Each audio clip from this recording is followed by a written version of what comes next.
આવતીકાલે ગુજરાતમાં યોજાનારી છે સ્થાનિક સ્વરાજ્યની ચૂંટણી। સ્થાનિક સ્વરાજ્યની ચૂંટણીને લઈ કોંગ્રેસના ભાજપ પર પ્રહાર। ભાજપ ભ્રષ્ટાચાર અને રૂપિયાના જોરે ચૂંટણી લડી રહી હોવાનો શક્તિસિંહનો આરોપ। ભાજપ અમુક બેઠકો કાવા દાવા કરી અને બિનહરીફ કરાવી રહી છે, તો રાજ્યમાં પ્રાથમિક સુવિધાઓના ક્યાંય ઠેકાણા નથી। ભાજપના નેતાઓ રૂપિયાના જોરે ચૂંટણી લડી રહ્યા છે।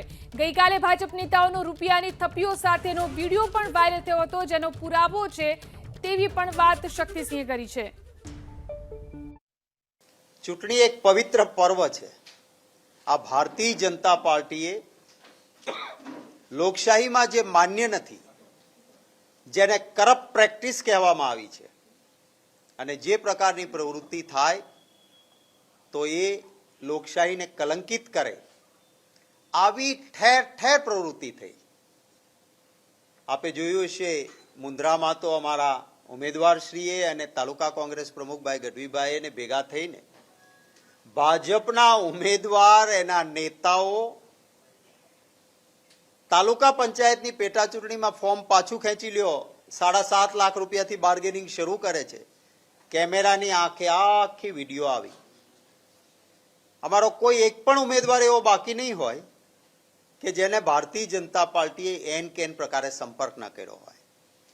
પૈસાના કોથળાઓ ભરીને ઓફર, ધાક ધમકી, ઘર પાડી દઈશું, ગુંડાઓનો દુરુપયોગ, તંત્રનો દુરુપયોગ, આ બધું જ કરવા છતાં કોંગ્રેસના પંજાના નિશાન પર ખૂબ મોટી સંખ્યામાં અમારા ઉમેદવારો માત્ર જૂજ જગ્યાએ ભારતીય જનતા પાર્ટી એમના કાવા દાવામાં સફળ રહી, પરંતુ બહુધા જગ્યાએ મોટાભાગની સીટો પર મક્કમતાથી કોંગ્રેસના ઉમેદવારો ચૂંટણી લડે છે।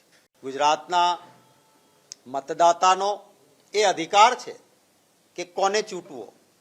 આ ભારતીય જનતા પાર્ટીએ કેટલીક જગ્યાએ બિન લોકશાહી રીતે બિનહરીફ કરાવ્યું। એટલે શું કે મતદાતાને મતનો અધિકાર નહીં, એને મતથી વંચિત કર્યા। જો તમારું ટ્રિપલ એન્જિન હોય, લોકલ બોડી, ગુજરાત, દેશમાં બધા સારા જ કામ કર્યા છે, તો તમારે આ ધંધા કેમ કરવા પડે છે ભાઈ?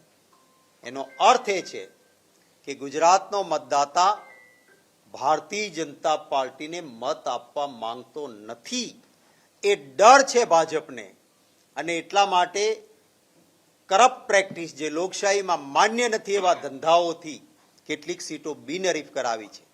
પરંતુ બહુ મોટી સંખ્યામાં અમારા ઉમેદવારો લડે છે, ત્યારે આપ સૌના માધ્યમથી મારા સુજ્ઞ ગુજરાતીઓને, વાલા મતદારોને હું કહીશ કે આપ આપના ત્રાજવામાં મૂકજો કે આ પ્રકારની પ્રવૃત્તિ વ્યાજબી છે ખરી?